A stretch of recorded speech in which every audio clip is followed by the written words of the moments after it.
Wicker, you have additional questions, please. Right, I'm going to take a short second round. You've all been extremely helpful, and it's been a very informative but long 2.5 hours for you, and I know you're anxious to get up.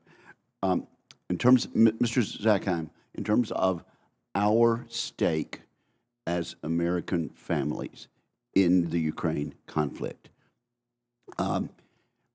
we've heard arguments, this is an assault on the global rules-based order. Russia has violated the UN chapter. It's a violation of international law. In addition, there's the 1994 agreement that the United States made when Ukraine gave up their nuclear weapons. There are going to be a lot of families who say that's not enough for me. I'm trying to get my kids ready for college. My spouse and I both work. I'm furious about the border. Inflation is killing me. And why should my tax dollars, how does it affect me and my family where I live, that we are so interested in Ukraine defeating Russia in this? What's our stake? Thank you, Senator Wicker. I think the response is, let's not be a penny wise and pound foolish. Ukraine winning means that we do not have a broader armed conflict in Europe. History is clear. The cost to America with a war on the continent could be so consequential, it takes over the entire country in the form of some World War-like effort.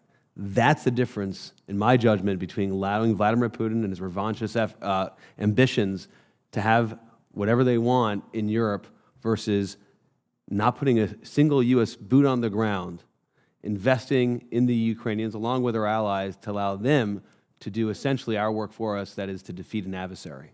So it's going to save that family tax money down the road. And potentially lives, Senator. Dr. Hill? I agree completely with Mr. Zackheim about this as well. And Senator Cotton, while he was opening up for his question, invoked Winston Churchill. You know, this august body had debates about whether the United States should continue to support the United Kingdom before the United States' entry into World War II, back in the period from 1939 to 1941, in fact. Indeed, it was controversial. Exactly, and so I think it's the same kind of debate about the knock-on effects for all of us. And just one issue about the borders.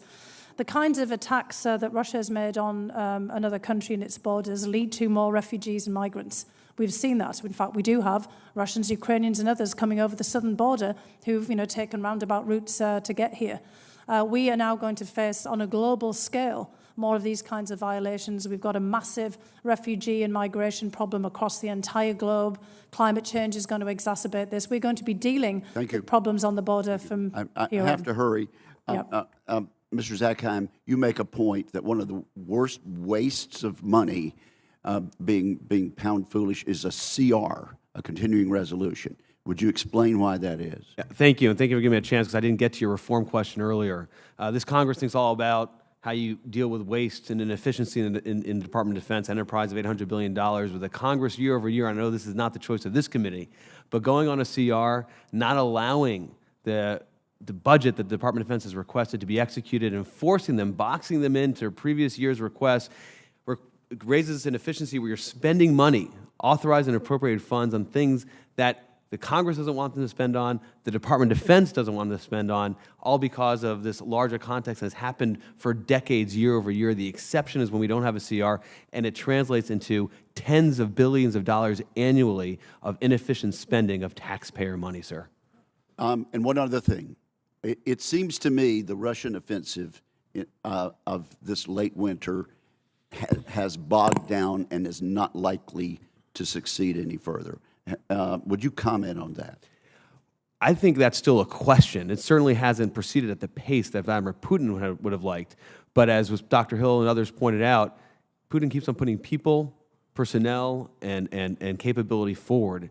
What the Ukrainians need is the ability to strike through it and attack it from the rear. That's what I understand from military professionals. And they don't have that capability right now, and it risks allowing the Russians to advance inch by inch, foot by foot, and Vladimir Putin has the patience, so far the ability, to do just that. Thank you all.